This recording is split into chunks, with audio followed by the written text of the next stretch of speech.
Bonjour. Aujourd'hui, nous allons traiter un exercice de logique et je vous propose l'exercice suivant. C'est l'exercice numéro 42 que vous trouvez sur le manuel Al-Moufid pour les premières années sciences mathématiques. Avant de commencer les explications, j'aimerais bien vous expliquer deux points très intéressants qui vont nous expliquer les choses de base que nous allons utiliser par la suite pour pouvoir répondre à l'exercice et pour comprendre exactement ce qu'on fait et pourquoi on le fait.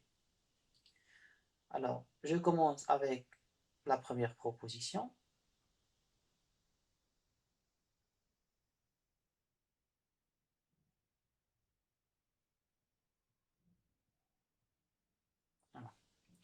Cette proposition-là se lit. Il existe au moins un élément X appartenant à l'ensemble E. Vérifions la propriété P de X. Qu'est-ce que cela veut dire? Ceci veut tout simplement dire que je peux trouver au moins un élément X qui va vérifier la propriété P de X. Donc, ce symbole-là, on l'appelle le quantificateur exponentiel. Et on va bien sûr analyser cette proposition. Alors, elle est constituée des éléments suivants. Le quantificateur existentiel, il existe au moins, et il nous renseigne sur le nombre d'éléments qui vérifient cette propriété. C'est pour ça qu'on l'appelle quantificateur. Il nous renseigne sur la quantité d'éléments. Alors, juste après le quantificateur, on trouve la variable. La variable ici, c'est x. Et puis, on trouve l'ensemble auquel elle appartient, cette variable. Elle appartient à l'ensemble E. Et juste après, on trouve ce qu'on appelle une fonction propositionnelle, ou bien tout simplement une propriété qui dépend de la variable x. Donc, je vais donner un exemple. Si je dis, il existe un x appartenant à R, tel que x est supérieur ou égal à 3.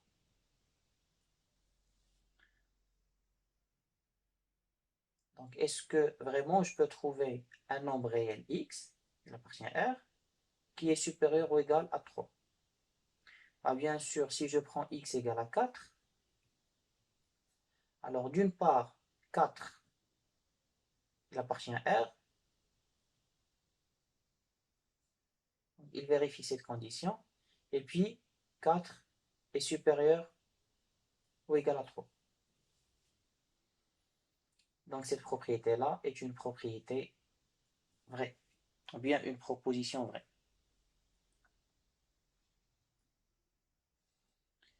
Alors, on prend un autre exemple. Il existe au moins un entier naturel n, tel que n plus 1 est égal à 0. Alors, vérifions si ceci est vrai. Donc, je vais prendre la propriété et je vais essayer de la simplifier. Alors, n plus 1 égale à 0 équivaut à quoi? Équivaut à dire que n est égal à moins 1.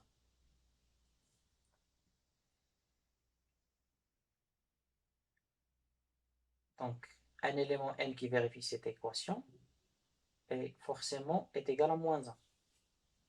Alors maintenant, vérifions si moins 1 vérifie la première propriété. Moins 1, est-ce qu'il appartient à n? Bien sûr que non. Donc j'ai réussi à trouver un élément qui vérifie cette équation, mais le problème, c'est qu'il n'appartient pas à n. Donc cette proposition, elle est fausse. Considérons maintenant la proposition suivante. On lit pour tout x appartenant à E, P de x. Qu'est-ce que ça veut dire? Ça veut dire que tout élément x appartenant à l'ensemble E vérifie la propriété P de x.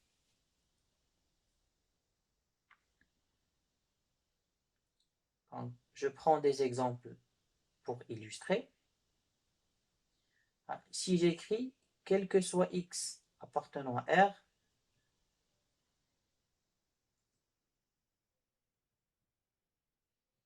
x au carré est supérieur ou égal à 0.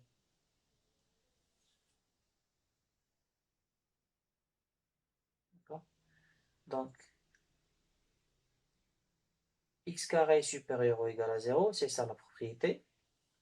Il y a combien d'éléments réels qui vérifient cette propriété? Alors bien sûr, tous les nombres réels vérifient la propriété x au carré supérieur ou égal à 0. Donc, cette proposition-là, elle est vraie. Donc, ce quantificateur-là, on l'appelle le quantificateur universel. Et ça veut tout simplement dire que tous les éléments appartenant à l'ensemble E vérifient cette propriété. Maintenant, je prends un autre exemple. Si j'écris, quel que soit x appartenant à R, x est strictement supérieur à 3. Alors la question qui se pose, est-ce que cette proposition est vraie? Alors la propriété x supérieur ou égal à 3, est-ce que c'est une propriété que vérifient tous les nombres réels? Ah, bien sûr que non. Si je prends x égale à 0, ben, ce x-là est un nombre réel. Mais 0 n'est pas strictement supérieur à 3. Donc cette proposition, elle est fausse. Pourquoi? Pour la simple raison, c'est qu'il y a des nombres réels qui ne vérifient pas cette proposition.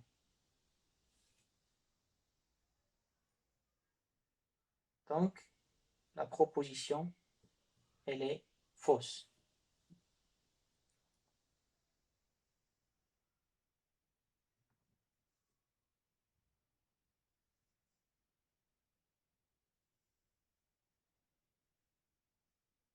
Alors, maintenant qu'on a compris ce que ça veut dire un quantificateur existentiel et un quantificateur universel, on peut traiter l'exercice. Alors, on va essayer d'exprimer chacune des propositions suivantes à l'aide des quantificateurs et symboles mathématiques. Je commence par la première. Le carré d'un réel quelconque est supérieur ou égal à moins 1. Alors, un réel quelconque. Voilà les mots-clés. Alors, un réel, je vais le noter x appartenant à R. Ça, un réel. Et puisque on a le mot-clé quelconque, ça veut dire quel que soit. Donc voilà notre quantificateur, notre variable et l'ensemble auquel appartient notre variable. Il nous reste maintenant la propriété. Alors un réel quelconque, il vérifie quoi? Il est supérieur ou égal à moins 1. X supérieur ou égal à moins 1. Et voilà la première proposition. Quel que soit x appartenant à R, x est supérieur ou égal à moins 1. Et 2. L'équation x au carré moins 2x moins 3 admet au moins une solution réelle. Alors, une solution réelle, je vais noter la solution x. réel, ça veut dire la solution elle appartient à R. Au moins, ça veut dire il existe au moins. Il existe au moins un X appartenant à R. Maintenant, il reste la propriété. Qu'est-ce qu'il vérifie ce X? Il vérifie cette équation. Donc, il existe au moins un X appartenant à R, tel que X carré moins 2X moins 3 est égal à 0. La proposition P3.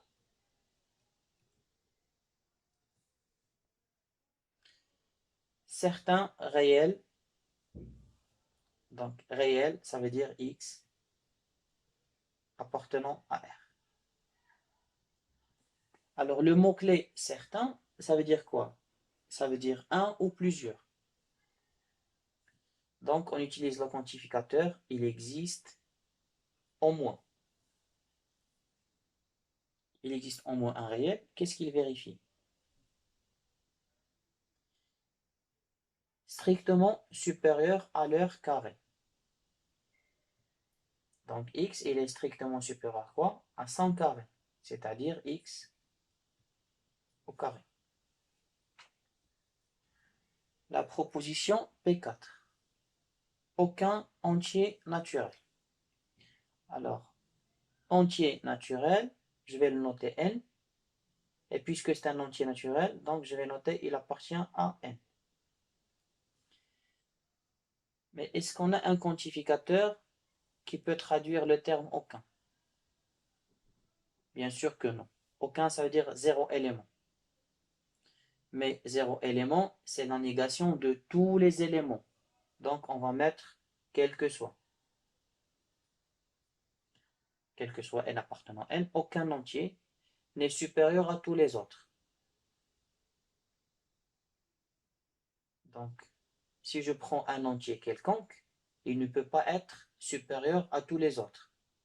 Ça veut dire quoi? Ça veut dire que je peux trouver un autre entier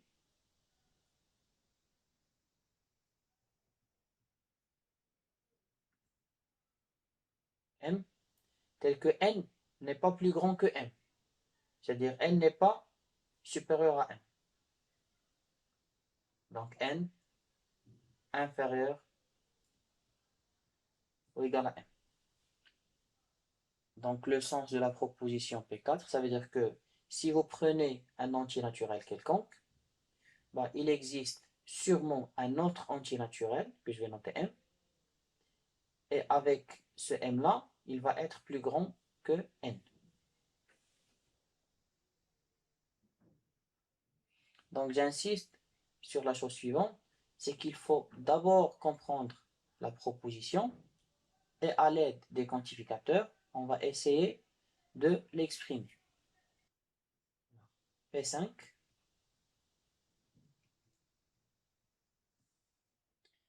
Étant donné trois réels, donc on a trois nombres réels, quelconques. Donc je vais les noter x, y, z. Donc, quel que soit x appartenant à R, quel que soit y appartenant à R, et quel que soit z appartenant à R.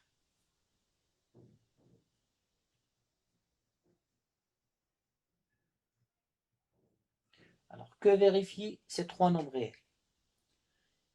Il y en a au moins deux de même signe. Donc, parmi ces trois-là, je peux trouver au moins deux qui ont le même signe. Deux éléments, ça peut être x et y, ça peut être x et z, ou bien y et z. Et qu'est-ce qu'ils vérifient ces deux-là? Ils ont le même signe. Donc pour exprimer la phrase ils ont le même signe, bah, ça veut tout simplement dire que leur produit est supérieur ou égal à 0. Donc parmi ces trois-là, il y a au moins deux qui ont le même signe. Ça veut dire que ou bien x fois y est supérieur à 0, ou bien x fois z est supérieur à 0, ou bien y fois z est supérieur ou égal à 0. Voilà le sens. Si vous prenez trois nombres réels quelconques, forcément, le produit des deux parmi ces trois va être supérieur ou égal à 0. La dernière proposition, tout réel inférieur ou égal à moins 1 est négatif. Réel inférieur ou égal à moins 1.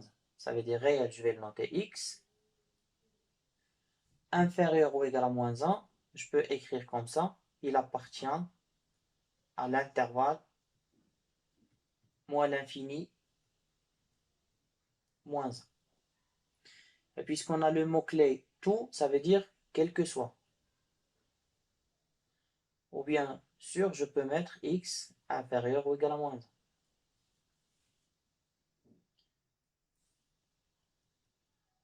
Alors, il nous reste maintenant la propriété.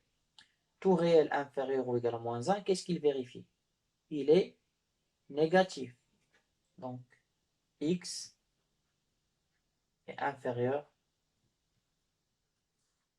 ou égal à 0. Alors, voilà la réponse à l'exercice. J'espère bien sûr que les explications étaient un peu détaillées et que ceci vous a aidé à bien comprendre la notion de quantificateur universel et quantificateur existentiel. Et bien sûr, si vous avez des questions, n'hésitez pas à me laisser vos questions et vos remarques en commentaire. Et si vous avez apprécié la vidéo, je vous prie de bien vouloir l'aimer et la partager. Je vous remercie de votre attention. Je vous donne rendez-vous dans une prochaine vidéo. À très bientôt.